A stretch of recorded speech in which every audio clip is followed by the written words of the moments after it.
amount of suffering that we have heaped upon each other in the name of race, religion, national borders and national interests, and of course for ideological stuff, is truly… it's very clear. The moment you get identified with any one of these things strongly, whether it's your race or particularly your religion, because here you have divine sanction to do horrible things. Nationality also, it's all right, we belong to a nation because that's a way to manage the world, because we have no mechanism to manage the whole globe, we have to manage nations, that's the only way we can manage people. And stupid ideologies that you make up in your head become more sacred than life itself. Well, if humanity has to become in some way not fully liberated, at least reasonably free from these damn things, turning inward, an experience beyond physical boundaries, which is being described as spiritual process, essentially it's this, that your identity is not limited to physical boundaries, either of body or of community or of race or religion or nationality or ideology. This is all spiritual process means, that your boundary is not limited by any physical entity. If this doesn't happen large scale, as we become more and more competent, as our science makes progress, our disasters will get more dastardly, more complicated and more sinister. So human competence has become a massive problem right now, simply because people are identified with little things.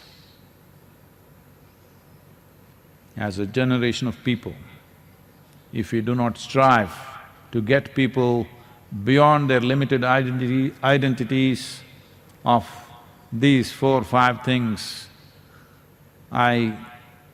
these 4 or 5 things, if you ask me, I know people are going to attack me for this, these 4 or 5 things which I mentioned, race, religion, ideology, these must be put in the category of filthy words in our languages, because this is the worst kind of filth that's happened to humanity. The color of my skin, the nonsense that I believe in, and something that I make up in my head and make it sacred, these things have made human beings do things that no human being can be proud of, but they are proud of it because something more than their intelligence tells them. And they're hearing voices from elsewhere. So, at a time like this, every sensible human being on this planet, if we don't stand up and act now, well, it clearly shows we are not interested in the future well-being of human race. That's what it means. This question is from Gayatri. Namaskaram Sadhguru. In my understanding, God is the creator of whole existence and He is referred to as Swayambhu. When you speak about science of God making, I get confused. How can a piece of creation create the creator?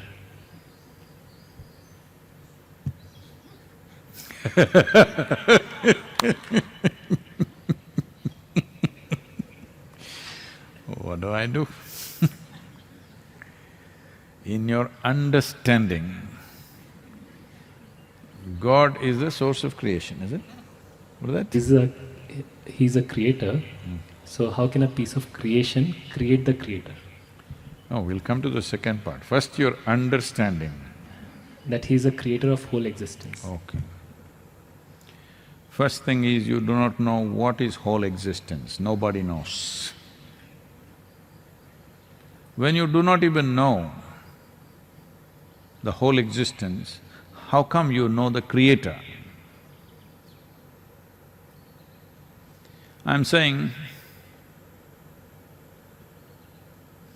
if you can't see the product, you have no ability even to see the product in its fullness, you just seeing a minute part of it. But now you know who made it and what's his quality, how he does it, everything you know. So there is a serious problem in your understanding. You cannot call this understanding. This is simply a certain arrogance in a human being, that you don't have the humility to say, I do not know. So you understand every damn thing in a damn stupid way. And if you gather 1,000 people around you with the same stupid belief, you become a powerful force and you have connection with the Creator. Because when all the idiots say the same thing, among the idiots it becomes the truth. Well, you don't know where this creation begins, where it ends. But you know who created it and how. And you also know he created himself and his gender is masculine. All this you know.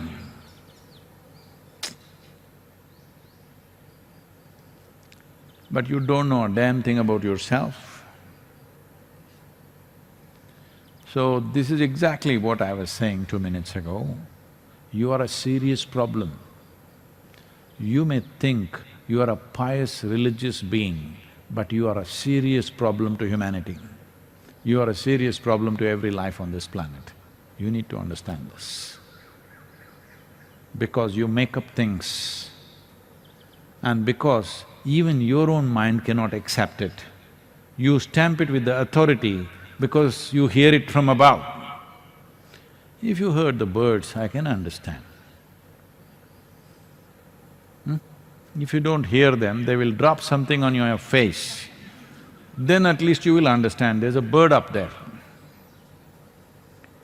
But you're making up all this nonsense because you just don't have fundamental sense of humility or honesty in your life. So you're making up all this nonsense. The fact of the matter is, you do not know the shape, form, size, whatever of this creation. That is the nature of your existence. Well, so your understanding, once it goes away, because it's not understanding, if you had clearly perceived this is it, you wouldn't be asking me a question. Either you must be realized or you must be a fanatic. Both these people don't ask questions because they know. One knows, another has gathered people. So fanatics absolutely believe this is it, because they've gathered people and only they live among themselves. If you ask 3 questions, your heavens will collapse, your scriptures will collapse, everything that you believe will collapse. That is why we've always been killing the people who ask questions, because this is another way of handling the question. Yes, very effective. When you do not know the answer for the question, kill the questioner, question is gone. So this has been the way of handling questions. Now this is a question. I will not make the questioner gone. I want to make the question gone because you don't even understand. You don't have a perspective. What is creation? What could be its source? You have absolutely no perspective anywhere. All this is coming from the fundamental arrogance that human being is the center of creation. No, you're a worm, you're an insect, you're not even an ant. Mother Earth looks at you like you are coronavirus. because your impact on her is just the same as the impact of virus on us. It's the same thing. So do not assume so many things. If you remove these assumptions, then you become a continuous state of wonder. Everything that you see, too fantastic? You can't figure out a damn leaf in your entire life, I'm telling you. If you live for 100 years, if you look at an ant for 100 years, you will still not figure out how he is made. But now you know how the creator is made, you're saying he's Swayambhu. Well, Swayambhu meant something else, not the way you're thinking, he made himself up. You have also made yourself up, huh? You were born like this, now you became like this, did you make yourself up or no? And all these stupid things that you're thinking and believing, also you made it up. Maybe you have a community that supports you, and maybe you have a book that supports your community, but you believe things which you do not know. Why don't you be human enough to say, I do not know? Then there is a possibility of enhancing your perception. From where you are, at least you may move to the next step. Sadhguru, we all came here, we're sitting in this darshan because we thought you will make us understand everything. No, I'm just trying to make you understand you will never goddamn understand a damn thing in this universe. That's all I'm trying to make you understand. You will not. You can experience. This is a privilege. That also we don't know why this privilege is given, that we can experience things. Understand? What have you understood? One single thing, have you understood something? One atom, have you understood? Over 99% of the atom is empty. Have you understood that 99%? That 0.0001% something you have understood, out of that, well, the first thing you made is a bomb. Yes? That is the first thing you made, that is your understanding. You took a building block of physical nature and made it into a terrible destructive force. This is your understanding. So, what's the last part of the question? How can a piece of creation create the creator? So this happened.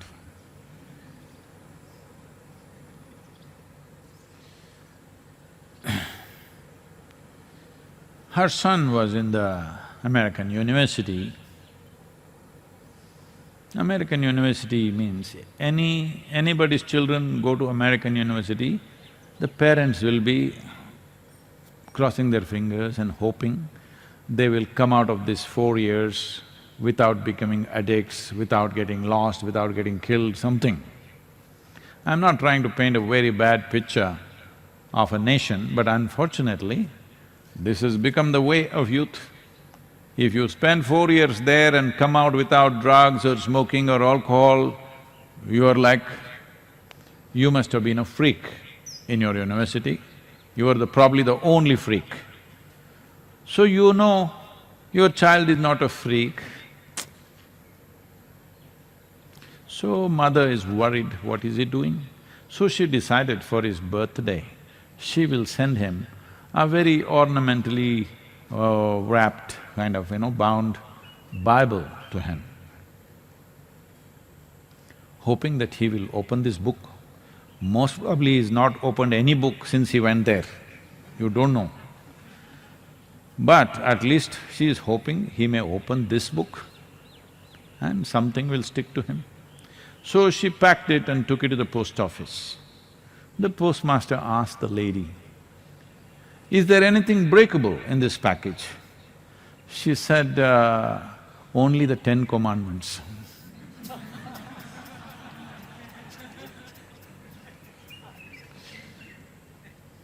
So she's worried the son may break all of them. If he breaks 50%, 5 of them, 6 of them and comes back with at least 4 intact, she's thinking it's success but worried that he may break all the 10 and come and may not come. All parents are going through this in the world today, not only in America, everywhere. More so there because most trends start there and slowly it is becoming part of the world everywhere, including Indian urban areas. It's very much becoming like that. So, will I know the nature of the existence and the nature of the creator?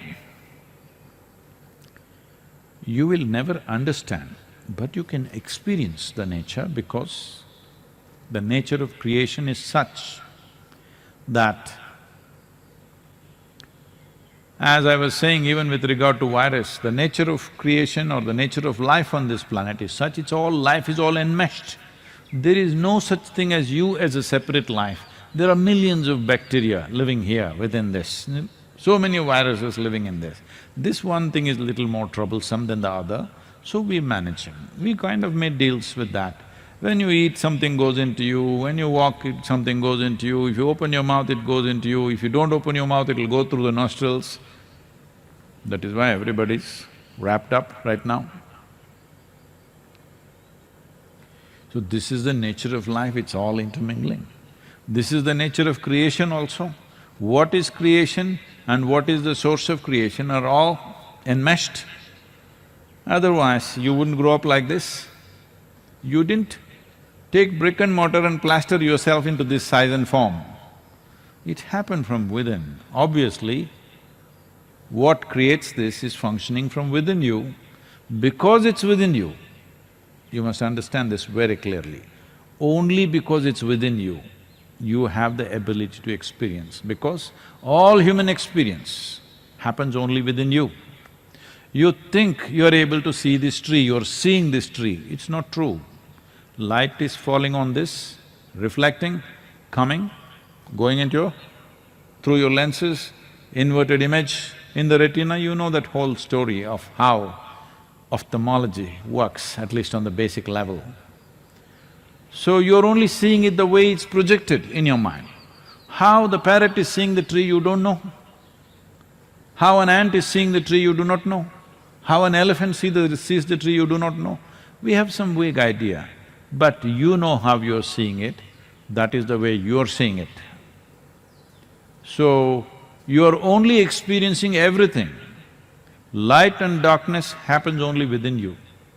Pain and pleasure happens only within you. Joy and misery happens only within you. Agony and ecstasy happens only within you. Everything that you think you know is only happening within you. Or in other words, you know or you are capable of knowing only what happens within you. You are not capable of knowing anything else. You are relying on the fundamental instrument of perception, which is human mechanism, and you're assuming what you perceive is everything. Completely wrong way of looking at life. Complete misunderstanding. It's a keyhole vision of life. It is like you're looking out of a keyhole. Let's say a cow passed. Slowly the cow walked. You saw the nose. These days you're afraid of the nose, I know. So you covered yours. Then you saw its snout, then you saw its eyes, then you saw its horns, then you saw its neck, then you saw the body. Like a wall it passed, then you saw the tail, whatever, piece by piece. Now at every point you keep on making conclusions. The conclusion that you made when you saw the snout obviously changed when you saw the horns. It obviously changed with every part. Isn't this the way we're exploring what we consider as science? Every day our opinion about the creation is changing. And well, opinions about creator is endless. So, when we said God-making, we are not talking about God as the God.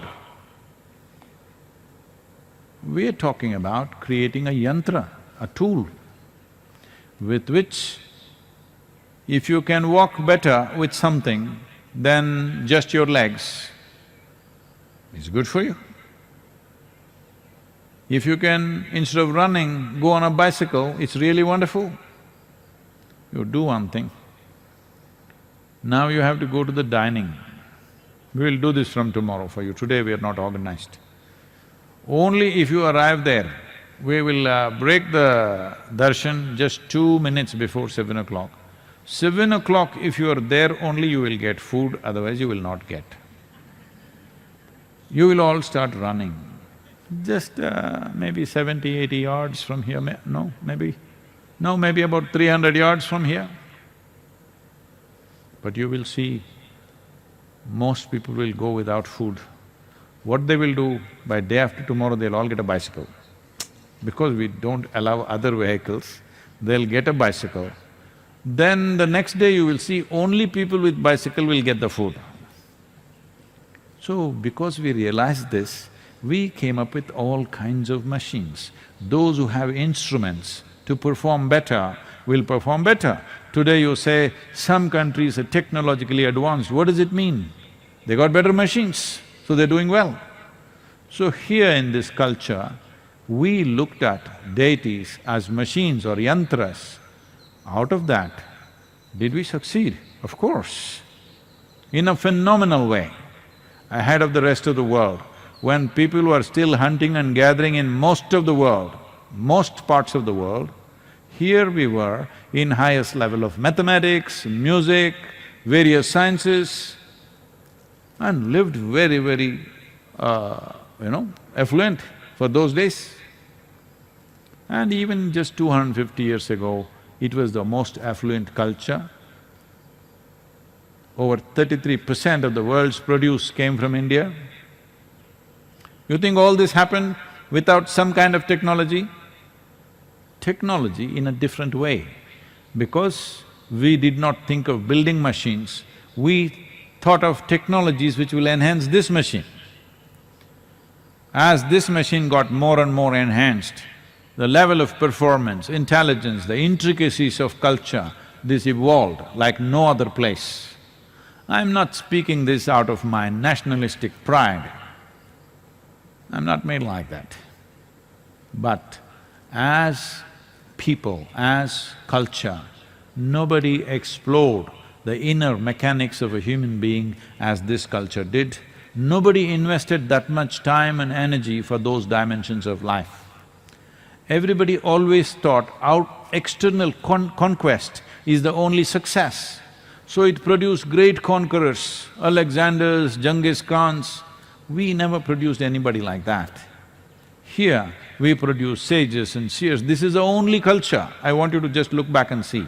This is the only culture. Even today, our history is marked by our sages and seers and yogis of the time, not by the kings most of the time. Only in the last 300, 400 years we're talking about kings, otherwise largely we say this is the time of this sage and that is the time of that yogi, simply because we gave this significance to develop this machine into a high-performance machine, so that this machine functions in a way where it looks superhuman, not physical performance, in terms of perception, because we saw that only by enhancing perception, life can be enhanced, simply there is no other way.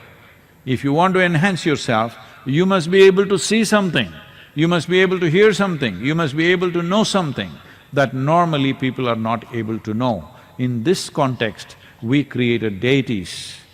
Well, the word God is an English word, they started using God's word. They call everybody, every yogi, every sage and seer in this country, these idiots who have been educated in English education in India, including myself, they call all of us God-men. Did anybody ever claim we are God-men? But they're using that word. I've been protesting in many places. I said, there are no God-men anywhere, nobody has claimed, it's you, goddamn men who are creating these God-men. Nobody ever claimed he's a God-man. Because this is all imported ideas you picked up and trying to mess up everything here. You need to understand in this culture, anybody who has enhanced his perception is valued immensely because we thought this is the only machine which is of highest significance because this is the most significant machine on the planet, most sophisticated machine on the planet. Fine-tuning it is more important than simply creating other machines. You went on creating other machines, you're always talking about moving the mountains. What kind of an idiot will move mountains? I'm saying, hello, you want the mountain to be moved here? It once happened.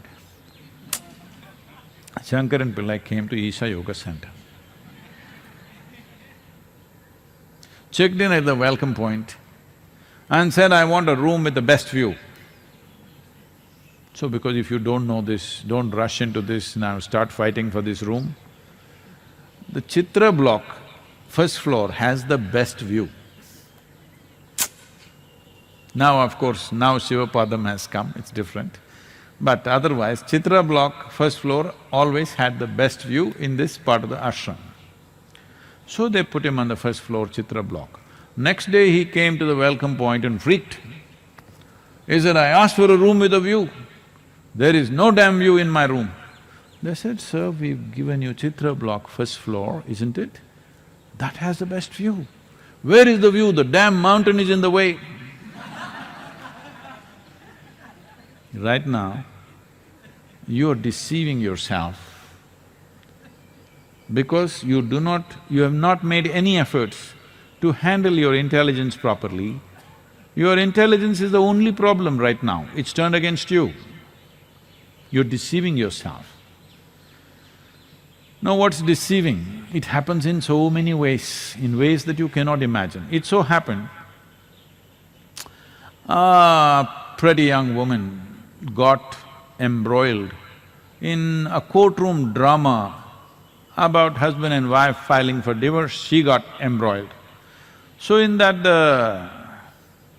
the other counsel who was representing the opposite side, the wife's side, he questioned this girl, is it true you held this man's hand and walked into this hotel and only next day morning you came out? Is it true? She said, but I was deceived. So the lawyer asked, how were you deceived? Well, when we checked in, he told the clerk that I'm his wife. I was deceived. You're not getting it. It's okay. So you don't get such things, that means you're free of deception, very good.